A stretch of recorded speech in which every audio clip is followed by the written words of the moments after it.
Hello friends, कैसे हैं आप लोग। उम्मीद करते हैं सब लोग अच्छे होंगे। चलिए आज की इस वीडियो में देखते हैं कि सीडीपी का सीटेड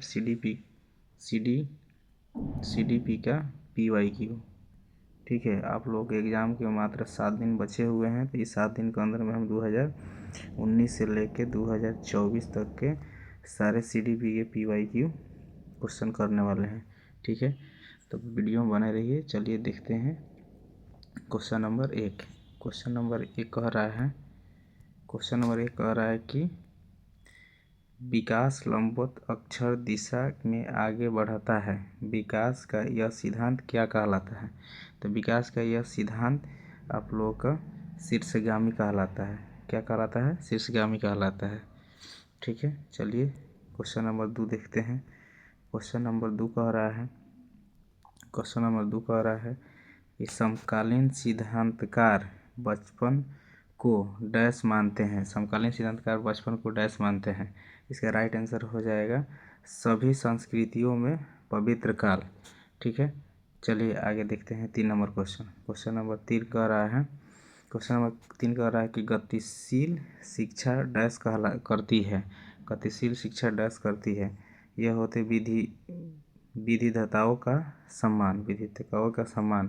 ठीक है, चलिए क्वेश्चन नंबर 4 देखते हैं। क्वेश्चन नंबर 4 कहता है बाल केंद्रित शिक्षण शास्त्र को बुनियादी मान्यता क्या है? ठीक है, तो इसका राइट आंसर हो जाएगा ऑप्शन नंबर 2। अध्यापन के दौरान विद्यार्थियों के अनुभवों के परिप्रेक्ष्य कक्षागत प्रक्रिया में शामिल किया जाना चाहिए। ठीक है, चलिए नेक्स्ट देखते हैं। क्वेश्चन नंबर 5 कह रहा है कि डैश और डैश समाजीकरण की द्वितीय संस्थाएं हैं। तो इसका राइट आंसर हो जाएगा विद्यालय जनसंचार। ठीक है, राइट आंसर विद्यालय जनसंचार हो जाएगा। चलिए नेक्स्ट क्वेश्चन देखते हैं। क्वेश्चन नंबर 6 कह रहा है कि जीन पियाजे के अनुसार विकास किस स्तर के पर बच्चों में परिकल्पना आधारित निगतम तार्किकता विकास होती है और वैज्ञानिक चिंतन उभरना शुरू हो जाता है।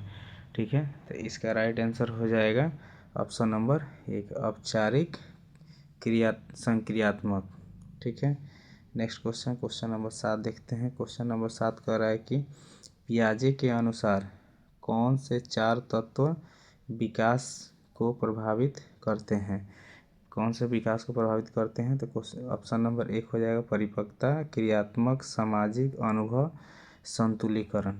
ठीक है, क्वेश्चन नेक्स्ट बढ़ते हैं। क्वेश्चन नंबर 8 को देखते हैं। क्वेश्चन नंबर 8 कह रहा है लेवाइगोस्की के सिद्धांत के अनुसार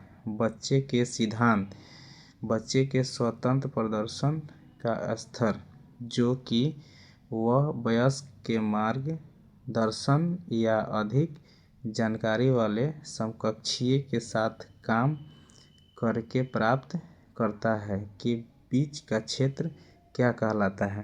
तो इसका राइट आंसर हो जाएगा ऑप्शन नंबर 4। ऑप्शन नंबर 4 हो जाएगा निकट स्थल विकास का क्षेत्र। चलिए क्वेश्चन 9 नंबर क्वेश्चन देखते हैं। क्वेश्चन नंबर 9 कह रहा है कि लेवाइगोस्की के अनुसार सभी उत्तर संज्ञानात्मक प्रक्रिया के आधार क्या है? तो इसका राइट आंसर हो जाएगा ऑप्शन नंबर 1 भाषा। चलिए क्वेश्चन नंबर 10 देखते हैं। क्वेश्चन नंबर 10 कह रहा है कि कैरोल गिलिगन के अनुसार लॉरेंस कोल्बर के नैतिक विकास सिद्धांत की प्रमुख आलोचना क्या है? तो इसका राइट आंसर हो जाएगा ऑप्शन नंबर 1, यह सिद्धांत नारीवादी परिक्षेप में है। ठीक है, चलिए बढ़ते हैं आगे। क्वेश्चन नंबर 11 देखते हैं। क्वेश्चन नंबर 11 कह रहा है निशा अपने सहेली और परिवार के सदस्यों के मनोदशा को समझ लेती है और यथायथ प्रक्रिया करती है कि वह बड़ी होकर मनोचिकित्सक बनना चाहती है और वह निम्न में से कौन सी बुद्धि संपन्न है जिसको उसे अधिक विकसित करनी चाहिए। ठीक है, तो इसका राइट आंसर हो जाएगा ऑप्शन नंबर 2, अंतर्वैयक्तिक बुद्धि। ठीक है, चलिए क्वेश्चन नंबर 12 देखते हैं। क्वेश्चन नंबर 12 कह रहा है कि विद्यार्थियों द्वारा ग्रहित जेंडर रूढ़िवादिता को तोड़ने के लिए एक अध्यापिका को क्या करनी चाहिए। इसका राइट आंसर हो जाएगा ऑप्शन नंबर 2, ऐसे विविध उदाहरण साझा करने चाहिए जो उन रूढ़िवादियों को चुनौती दे। ठीक है, चलिए नेक्स्ट क्वेश्चन नंबर देखते हैं। Question number 13। क्वेश्चन नंबर 13 कह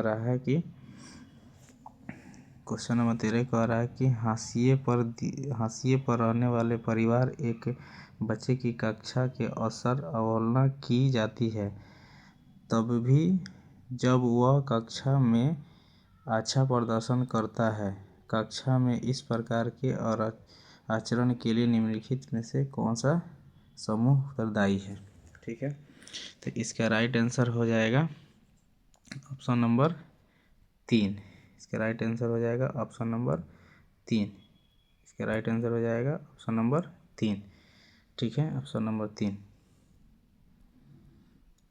चलिए देखते हैं क्वेश्चन नंबर 14। राष्ट्रीय शिक्षा नीति 2020 के अनुसार विद्यालय के आकलन का अभिरूप से क्या होना चाहिए। ठीक है, इसका राइट आंसर हो जाएगा ऑप्शन नंबर 1, योगात्मक निर्णयात्मक। ठीक है, क्वेश्चन नंबर 15। क्वेश्चन नंबर 15 कह रहा है कि निम्न में से किस तरह का सवाल विद्यार्थियों में आलोचनात्मक चिंतन का आकलन करने में मदद करेंगे। ठीक है, तो इसका क्वेश्चन का ऑप्शन नंबर हो जाएगा 3, संदर्भित चिंतनशीलता आधारित प्रश्न। ठीक है, क्वेश्चन नंबर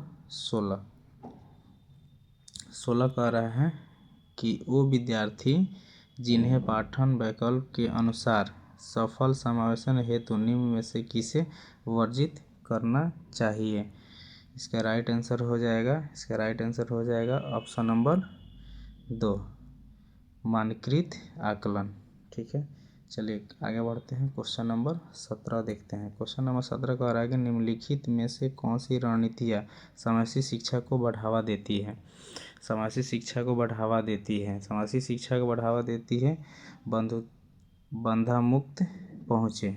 ठीक है, उसके बाद बंधामुक्त पहुँचे, उसके बाद सहायक तंत्र के तकनीकी आधारित उपयुक्त उपकरण, ये भी ठीक है। सामान्य या विशेष विद्यालय के साथ साथ गृह आधारित शिक्षा के विकल्प, ये भी ठीक है। तो इसका ऑप्शन नंबर 1 राइट आंसर हो जाएगा। ठीक है, चलिए आगे बढ़ते हैं। क्वेश्चन नंबर 18 देखते हैं।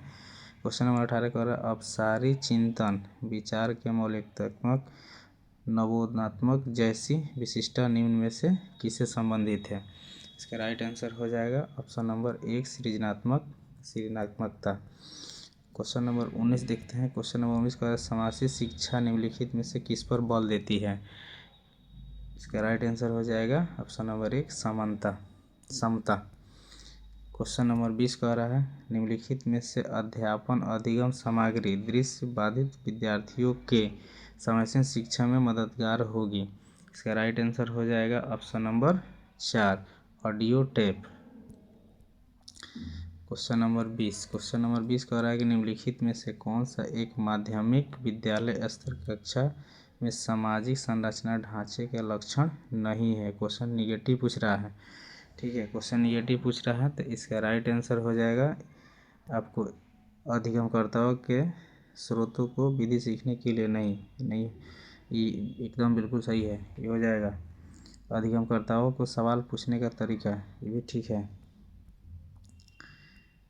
लेकिन इसका ऑप्शन नंबर 3 जो है ये गलत हो जाएगा। ठीक है, चलिए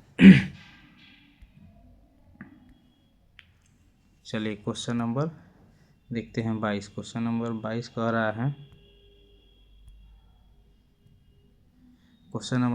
रहा है कि निम्न में से विद्यार्थियों की समस्या का आकलन कौशल के लिए कौन कौन से बाधक है। ठीक है, तो इसका राइट आंसर हो जाएगा ऑप्शन नंबर 1, कार्यात्मक स्थिरता। ठीक है, चलिए क्वेश्चन नंबर 13 देखते हैं। क्वेश्चन नंबर 13 कह रहा है कि अगर एक विद्यार्थी किसी क्रिया के मूल्यांकन मानता है लेकिन वह उस क्रिया को करने के लिए उसके पास बहुत कम नियंत्रण हो तो इस अवस्था में विद्यार्थी किस तरह के भाव को आभास करेगा। ठीक है, तो इसका राइट आंसर हो जाएगा ऑप्शन नंबर 3 कुंठा। चलिए क्वेश्चन नंबर 24 देखते हैं। क्वेश्चन नंबर 24 कह रहा है कथन और निष्कर्ष दे। कथन ए कह रहा है कि एक अध्यापक को बच्चे को विभिन्न परिघटनाओं के बारे में व्याख्या की चर्चा की कोई स्थान नहीं देना चाहिए। ठीक है, कोई स्थान नहीं देना चाहिए। बच्चे पर उनका कारण परिणाम की व्याख्या के विकसित करने के लिए सक्षम नहीं होते हैं। तो इसका राइट आंसर हो जाएगा ऑप्शन नंबर 4। ऑप्शन नंबर 4 इसका राइट आंसर हो जाएगा, दोनों गलत है। ठीक है, चलिए बढ़ते हैं। क्वेश्चन नंबर 25 देखते हैं। क्वेश्चन नंबर 25 कह रहा है कथन ए में एक अध्यापक के लिए महत्वपूर्ण है कि वो बच्चों की अवधि बोधात्मक क्षमताओं के विकास पर बल दे। ऐसा कुछ नहीं। तर्क कहता है कि जब बच्चा अपने धारणाओं को और चिंतन के बारे में जागरूक हो जाते हैं तो वह अपने अधिगम नियम आधारित योग्य हो जाते हैं। तो इसका राइट आंसर हो जाएगा ऑप्शन नंबर 1। ए और आर दोनों सही है, आर व्याख्या सही ए की कर रहा है। ठीक है, चलिए नेक्स्ट क्वेश्चन देखते हैं। क्वेश्चन नंबर 26 देखते हैं। क्वेश्चन नंबर 26 कह रहा है कि विद्यार्थी अधिगम के प्रति तत्पर और अभिप्रेती होते हैं जब अध्यापक। इसका राइट आंसर हो जाएगा ऑप्शन नंबर 4। ऑप्शन नंबर 4 हो जाएगा अधिगमकर्ताओं के संलग्न करें और अध्यापन अधिगम की प्रक्रिया को अहम हिस्सा बनाएं। ठीक है, चलिए क्वेश्चन नंबर 27 देखते हैं। क्वेश्चन नंबर 27 कह रहा है कि किसी नए संप्रदाय के अधिगम को सुधार बनाने के लिए अध्यापक को क्या करना चाहिए। इसका राइट आंसर हो जाएगा ऑप्शन नंबर 2। नई जानकारी को विद्यार्थियों को पूर्व ज्ञान से जोड़ना चाहिए। चलिए क्वेश्चन नंबर 28 देखते हैं। क्वेश्चन नंबर 28 कह रहा है कि निम्नलिखित में से कौन सा उदाहरण संरचनात्मक परिप्रेक्ष्य के अनुकूल नहीं है। क्वेश्चन निगेटिव पूछ रहा है। ठीक है, तो इसका राइट आंसर हो जाएगा ऑप्शन नंबर 4। ऑप्शन नंबर 4 इसका राइट आंसर हो जाएगा कंठस्थीकरण एवं शब्दशरण आंसर हो जाएगा। चलिए क्वेश्चन नंबर 29 देखते हैं। क्वेश्चन नंबर 29 कह रहा है कि निम्नलिखित में से किस तरह के लक्ष्य निर्धारित विद्यालय को अधिगम के लिए आंतरिक प्रेरणा देता है। इसका राइट आंसर हो जाएगा ऑप्शन नंबर 1 स्वतः निर्देशित। चलिए क्वेश्चन नंबर 30 और लास्ट क्वेश्चन देखते हैं। अध्यापक के अधिगम प्रक्रिया में त्रुटि विश्लेषण। इसका राइट आंसर हो जाएगा ऑप्शन नंबर 4। ऑप्शन नंबर 4 इसका राइट आंसर है विद्यार्थी और अध्यापक दोनों के लिए प्रासंगिक है। फ्रेंड्स, तब आपका ये रहा CDP का 30 क्वेश्चन जो कि PYQ है। ठीक है, डेली हम 7 दिन बचा है आपके एग्ज़ाम में, तो 7 दिन तक हम डेली 30 क्वेश्चन के PYQ करवा देंगे वीडियो के माध्यम से। तो आप लोग एग्ज़ाम से पहले इसे ज़रूर देखिएगा और अभी तक चैनल को सब्सक्राइब नहीं किया है तो प्लीज़ चैनल को सब्सक्राइब कर लीजिए ताकि अगला वीडियो आपको मिलता रहे। ठीक है, चलिए वीडियो को यहीं समाप्त करते हैं। वीडियो देखने के लिए बहुत बहुत धन्यवाद।